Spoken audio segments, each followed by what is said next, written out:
Startu ste pripravení? Ste super! Štartovať budeme po vlnách, ako som spomínal, máme tu takú pásku, ktorá oddeluje tú prvú vlnu od druhej, od tretej, od štvrtej a tak ďalej, nemusíte sa báť. Vždy po 4 minútach si zopakujeme ten štartovací ceremoniál a vždy to bude veľmi pekné, veľmi farebné, veľmi pestré, lebo to je súčasťou The Color Runu. Úplne oficiálne prvýkrát na Slovensku. Máme minútu do štartu. Naozaj ruky hore na dron!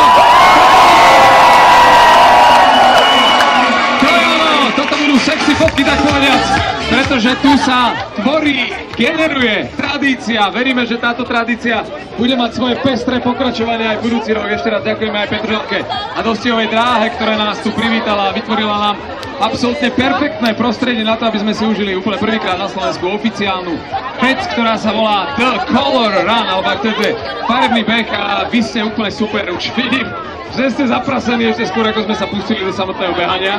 Ale je to v pohode, tu sa nikto nehrá na oficiality, tu sa hráme vyslovene len na dobrú náladu.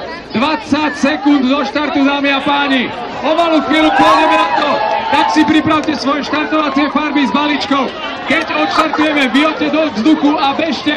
10, 9, 8,